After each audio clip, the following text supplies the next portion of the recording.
왜 제안을 받아들였어요? 제안을 받아들인 거예요? 아니면 본인이 자원한 거예요? 아, 제안을 받았죠. 예, 뭐, 너무 좋은 회사였긴 했는데, 거기에 있는데도 매일매일이 너무 힘들더라고요. 약간, 심장이 없는 상태에서, 돈을 벌기 위해서 일하고 있는 느낌? 근데 제가 처음 아나운서가 됐을 때는 언론인이 되고 싶은 그런 욕심도 있었는데, 과연 나는 그러한 언론인의 모습으로 살아가고 있나, 그리고 내 손에 쥐어진 마이크는 그런 역할을 해내고 있나라는 생각이 진짜 9년 내내 들더라고요. 그래서, 늘 갈증이 있었는데, 그 순간에 당시 문재인 대표님께서 손을 내밀어 주셨고, 근데도 결정을 바로 못했어요. 왜냐하면 회사에서 받는 월급으로 저희가 생활을 해야 되기 때문에 제가 경제 생활을 하니까 네. 옆에도 앉혀놓고 미안하네. 들어가실래요? 이미 연애할 때부터 저는 마음을 먹었거든요. 남편의 꿈이 시인이고 내가 꿈이 아나운서면 둘 다 꿈을 이루면서 살자. 근데 다행히 아나운서는 돈이 되고 시인은 돈이 안 되네. 그러면은 아나운서 돈으로 살면 되지 뭐. 거기에 맞춰서 살지 뭐. 그 생각이었기 때문에 결혼 잘했죠? 자, 그러면 남편 버전 들어보겠습니다. 저는 그 덕분에 제가 젊었을 때, 어렸을 때 청춘 시절에 꿈이 2개가 있었습니다. 내가 평생 시를 쓰며 살겠다. 그게 첫 번째 꿈이었고, 내가 죽기 전에 멋진 사랑은 내가 한번 해봐야 되겠다. 이게 2번째 꿈이었습니다. 근데 어느 날 갑자기 한 사람이 나타나면서 이 2개 꿈이 다 이루어지는 역사가 이루어졌습니다. 듣고 싶지 않고요. 처음 제안 받으셔서 만나고 고민하셨을 거 아니에요? 고민했죠. 예, 어느 대목이 제일 고민이 되던가요? 일단 수입도 고민이 되는 거고. 그렇죠. 고민됐죠. 그리고 다시 돌아갈 수 없는 곳이기 때문에 후회하지 않을까에 대한 고민, 그리고 정치 영역으로 가는 거기 때문에 과연 내가 할 수 있는 역할이 있기는 할까 하는 고민이 사실 많이 됐어요. 그래서 처음에는 남편이 제안을 이쪽이 먼저 전화를 받았어요. 미안했는지 저한테 바로 전화를 못하고 여기에다가 전화를 해서 여차저차하니 고민정 씨에게 좀 전해주십시오 했는데 저한테 며칠 동안 얘기를 안 했어요. 수입이 없어지니까. 저라는 산을 넘어야 가능하다고 생각했겠죠. 되게 멋진 말 많이 한다. 시인이잖아요. 나 또한 내가 할 수 있는 일이 없을 거라 생각했고, 왜냐하면 정치는 싸움의 영역이라는 생각이 강했어요. 그리고 뭔가 쟁취해야 되는 곳이고. 근데 나는 그러한 캐릭터도 아니고 그러한 일을 해보지 않았는데 나를 왜 부를까? 내가 필요하기는 할까? 하던 고민을 하던 찰나에 오히려 그때 남편이 얘기하더라고요. 왜 그런 고정관념을 갖느냐? 정치라는 영역이 꼭 그렇게 싸움만 있는 것은 아니다. 정치로 인해서 사람을 위로해 주는 것도 필요하고 행복을 주는 것도 필요하지 않겠는가. 당신은 늘 방송을 하면서 사람들에게 위로와 희망을 줄 수 있는 사람이 되고자 했으니 그걸 그대로 그 안에서 한다면 오히려 새로운 영역의 무언가가 만들어질 수도 있지 않느냐라고 얘기를 하더라고요. 근데 저는 그때 저한테 연락하신 분이 탁현민이요? 네. 교수의 자질에는 한참 부족하죠. 책을 쓰면 나무가 불쌍하고. 그분한테 연락을 받았는데, 얘기를 하고 며칠 동안 얘기를 안 했죠. 근데 그 전에도 작년 여름엔가 한번 언뜻 운을 띄운 적이 있었어요. 근데 저는 그때 말도 안 된다는 얘기를 했었고. 두 분이 문재인 대통령을 만나셨나요? 네네네, 만났죠. 같이 만났죠. 결정적인 게 뭐예요, 결정적인 게? 왜 보냈어요, 나를? 그러니까, 결정적인 그 험한 게. 곳에. 그래, 가자, 이렇게 한 결정. 떨고 있다는 느낌이 들었어요. 흔들리는구나, 라는 느낌. 그런 제안을 받은 순간? 네, 그 얘기를 전해주는 순간 이 친구가 눈동자가 흔들리면서 그런 느낌이 들었어요. 이거 해야 되는 거구나. 눈동자 흔들어 보세요, 한번. 그런데? 그런데 이 친구가 가면 경제적인 게 좀 어려우니까 저는 그랬어요. 대출 받지 그런 얘기를 했습니다. 그리고 그때는 퇴직금이 있다는 생각을 미처 못했는데 퇴직금이라는 좋은 제도가. 근데 그마저도 중간 정산을 한번 해가지고 얼마 안 되더라고요. 근데 한 넉 달은 버티겠더라고요. 이제 어떻게 해요? 이제 넉 거의 달이 다 끝나고. 썼어요. 네. 이제 한 달치 전화 받으셨어요, 혹시? 정도만 남아있는데 지금 전화를 못 받고 있어요. 이게 최종적인 결정은 어떻게 된 거예요? 그러니까 그래 하자 이 결정이 어떻게 난 거예요? 그래 하자 이거는 네. 문재인 당시 이제 대표님을 만나고 나서였죠. 그 왜? 만나기 전까지는 네. 내가 그 영역을 할 수 있을까? 오케이 할 수 있을 것 같아. 근데 그 사람이 내 인생을 걸 만큼 진짜 대단한 사람인지를 확인하고 싶었어요. 저의 모든 것, 우리 가족 네 사람의 모든 걸 걸어야 되는 사람이기 때문에. 근데 딱 만났는데요. 만나고 진짜 몇 분 얘기 안 하고 홀딱 반해버린 거죠. 얼굴에 또 넘어갔구만. 얼굴 하나 하고 끔뻑끔뻑. 얘기를 한 2시간 정도 밥을 먹으면서 이야기를 나눴는데 처음엔 바쁜 분이니까 할 말만 하고 한 30분 안에 일어나실 거라고 생각을 했거든요. 저도 그렇게 생각했어요. 근데 한 2시간을 계속 얘기를 하시더라고요. 그때 참 고마웠고 그리고 자리 약속을 안 하시더라고요. 내가 당신이 나의 손을 잡아주면 어떤 자리를 주겠다. 거기에 많이 당했어요 사람들이. 거기에 또 감동을 하게 되더라고요. 자리를 안 줘서. 만약에 자리를 저에게 약속을 했더라면 되게 실망했을 것 같아요. 저는 시인을 선택한 여자잖아요. 그러니까 그만큼 돈이라는 것과 거리가 먼 사람이죠. 돈은 안 밝혀도 명예와 권력을 밝힐 수는 있잖아요. 권력은 아니고 명예. 얼굴을 밝힐 수도 있지 얼굴. 얼굴, 그렇죠. 저는 부인을 못하겠네. 그러니까 남편분은 그러면 당시 문재인 후보의 어떤 말이 넘어간 거예요? 같이 넘어간 거 아니에요 지금? 대부분의 그 정치인들은 약간 그 드센 기와 어떤 권위와 이런 것들이 많이 느낄 수 있는데 그분은 전혀 그렇지 않으셨어요. 그게 참 좋았고. 진짜 존경할 만한 어른이라는 생각이 참 많이 들더라고요. 정치인을 떠나서 대통령을 떠나서 이런 사람이 대한민국에 있다니 그리고 이런 사람을 내가 만날 수 있다니 그것만으로도 참 흥분됐던 순간이었던 것 같아요. 오늘 계속 TV조선 분위기로 갑시다. 야구단 분위기를 만들어내는 맨 앞줄에 있는 분이 왜 문재인 팀에 합류를 했을까? 본인이 자원한 거예요? 아니면 제안이 온 거예요? 제안이 먼저 왔었어요. 제안이 왔다 하더라도 역시 또 얼굴 때문에 합류했나요? 아니, 그건 아니고요. 제안이 왔어도 이게 이제 정치인을 돕는다는 게 이게 굉장히 부담스러운 거잖아요. 그렇죠. 네. 팬들 중에는 문재인 지지하지 않는 더구나 사람들도 그렇죠. 많을 텐데. 부산에는 새누리당 지지자들도 있고 절반 가까이. 이게 부담스럽지 않았어요?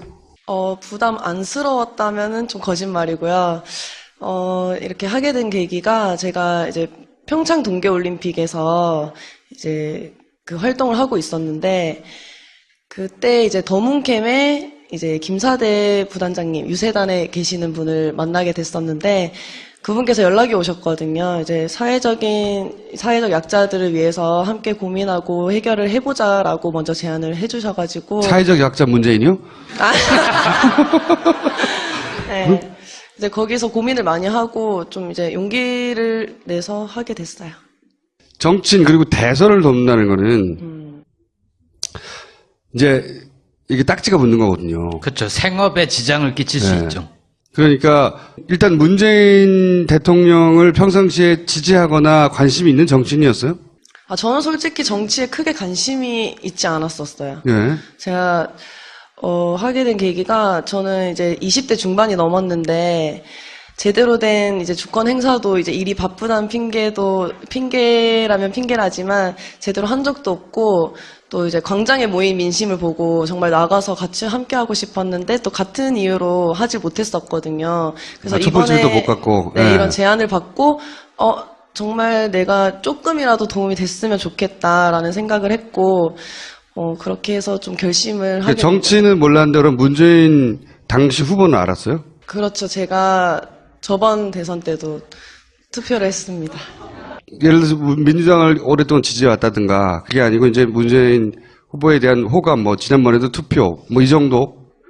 저는 일단 그래요. 제가 하는 일에 대해서도 항상 저는 이제 치어리더에 대한 인식이나 개선에 대해서 많은 인터뷰를 해왔었고, 좀 약간 사회적 약자들을 위해서 조금이라도 도움이 될 수 있는 게 뭐가 있을까라고 생각하는 와중에 정말 제가 이거를 참여하게 돼서 조금이라도 좀 기여가 된다면이라는 생각으로 좋은 의도로 참여를 했지, 또 많은 분들이 제가 돈을 받고 왔다라고 하시더라고요. 아, 그 돈을 안 받았어요? 네.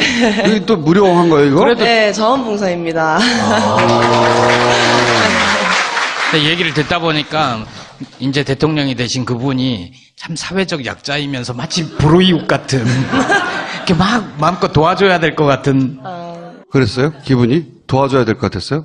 뭐 그런 식으로 도와줘야 될 것 같다는 아니고, 제가 정말 좋아하고 또 그런 여태 살아오신 삶을 보고 존경하는 분이기도 했고요. 도와드리고 싶었죠. 왜 좋아하고 존경하셨어요? 제가 몇 년 전에 부산에서 행사장에서 한번 뵀었거든요. 네. 좀 약간 워낙에 인파가 좀 몰려서 제가 조금 멀리서 뵀는데, 그때 당시에 이제 아이들을 막 이렇게 안아주시고 하는 모습이 정말 제가 생각했던 정치인의 이미지랑 정말 반대더라고요. 그래서 되게 부드러우신 분이구나라고 생각을 했고, 또 제가 얼마 전에 한 인터뷰 중에서 일부분인데 그런 모습에 의해서 제가 친할아버지가 생각이 난다라고 했었어요. 근데 정말 엄청 욕을 먹었었거든요. 이게 대통령이 친할아버지 뽑는 거냐고. 정말 앞뒤 말 싹 다 잘라먹고 그 부분만 이제 보시고. 아, 친할아버지? 네, 아, 저는 생각에는. 왜 그 잘못된 건가요? 저 친할아버지가 좋다라고 한 건데 잘못된 건가요? 비교적 다른 사람들보다는 가까이 접해볼 기회가 있었잖아요. 네. 네, 이번에 덕분에. 그거 어떤 사람이든가요?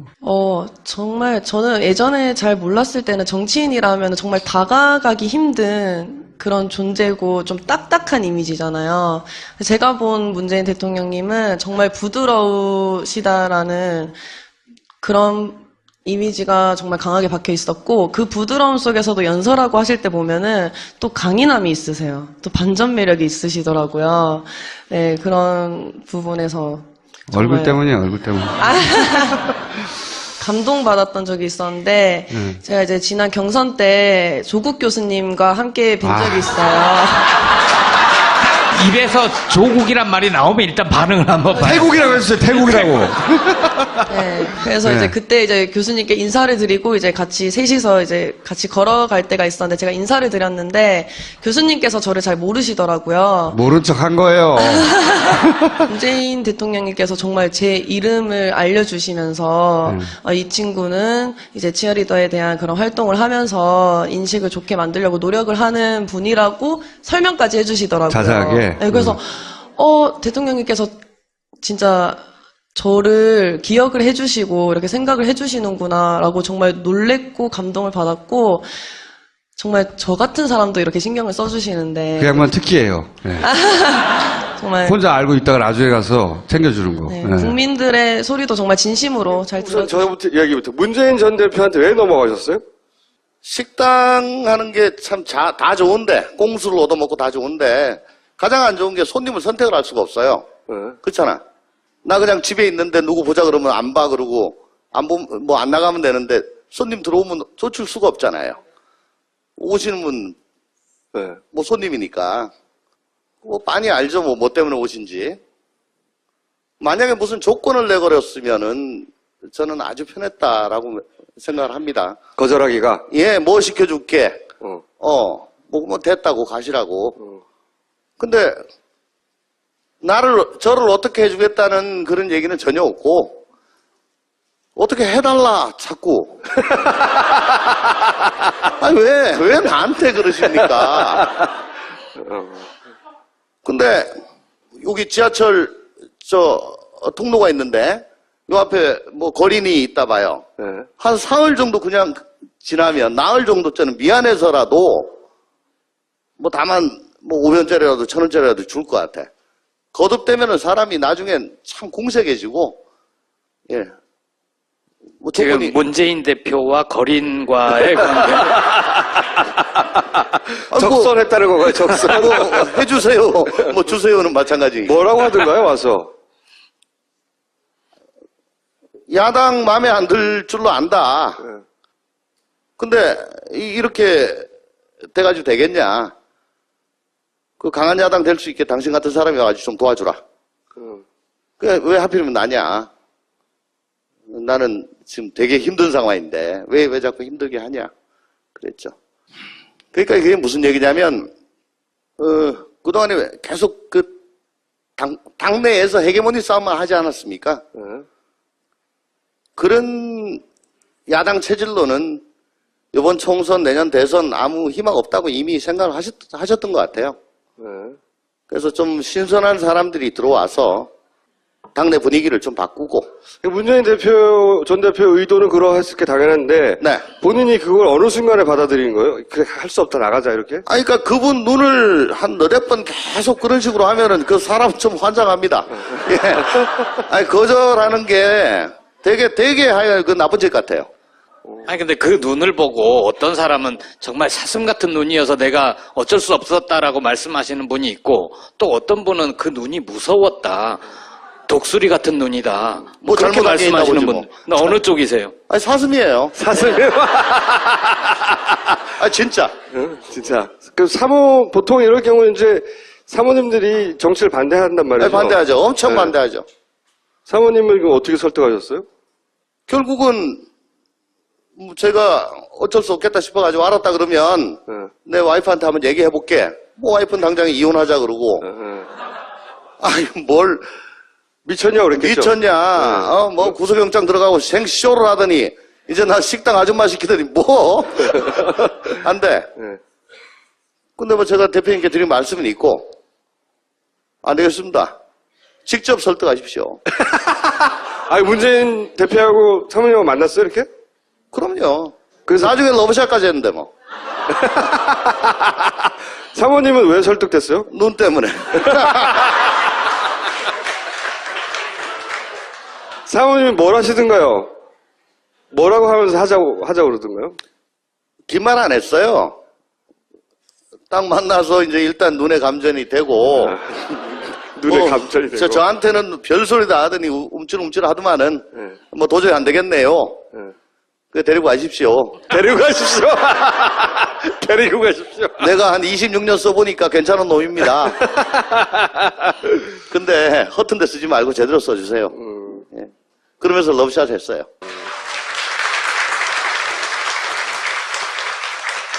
그렇게 가까이서 겪어보니까 문재인 전 대표가 대통령 깜이던가요? 대통령을 보셨잖아요, 가까이서? 대통령을 대통령 여러 모셨죠? 네. 김대중 대통령 때 청와대 행정관, 네. 그때 뭐 선임 행정관이 없지만 어쨌든 2급으로 들어갔는데, 그러니까 대통령 여러 번 뵐 기회 있었죠. 네, 그래서 저희가 제가- 이제 말씀 자료, 하문 자료, 그거 써드리고 병풍 뒤에 숨어가지고, 다른 사람들 전부 다 원탁에서 밥 먹을 때 병풍 뒤에서 이제 우리 드린 거, 거기서 어떻게 말씀하시는지 고쳐가지고 각 부처에 지시할 사항 또 만들어서 내보내고. 네. 근데 딱 보면은, 여쭤보는 겁니다. 예. 심지어 대통령 되고 나면, 좀, 뭐, 어떻게 생각하실지 모르겠지만, MB도 이렇게 좀 부리부리하게 보여요. 대통령 되고 난 다음에. 후광이 보인다고요? 예, 예. 네. 대통령 효과로. 네. 예. 네. 좀 달라요. 되시고 난 다음엔. 네. 뭐, DJ는 뭐 말할 필요도 없고요. 네. 정말 부처님 같은 게 이렇게 동그랗게 있습니다. 네. 뭐, 문 대표. 아직 뭐 확실은 잘 모르겠는데, 네. 분명히 부처님 같은 게 생길 수 있는 여지는 충분히 있어요. 까면 되는 것 같다. 되는지 안 되는지는 모르는 국민들이 판단할 일인데 본인이 보시기에 까면 되는 것 같다 보세요? 일단 외모는. 결혼 잘했죠? 자, 그러면 남편 버전 들어보겠습니다. 저는 이제 그 덕분에 그 덕분에 제가 젊었을 때 어렸을 때 청춘 시절에 꿈이 2개가 있었습니다. 내가 평생 시를 쓰며 살겠다. 그게 첫 번째 꿈이었고, 내가 죽기 전에 멋진 사랑은 내가 한번 해봐야 되겠다. 이게 두 번째 꿈이었습니다. 근데 어느 날 갑자기 한 사람이 나타나면서 이 두 개의 꿈이 다 이루어지는 역사가 이루어졌습니다. 듣고 싶지 않고요. 처음 제안 받으셔서 만나고 고민하셨을 거 아니에요? 고민했죠. 예, 어느 대목이 제일 고민이 되던가요? 일단 수입도 고민이 되는 거고. 그렇죠. 고민됐죠.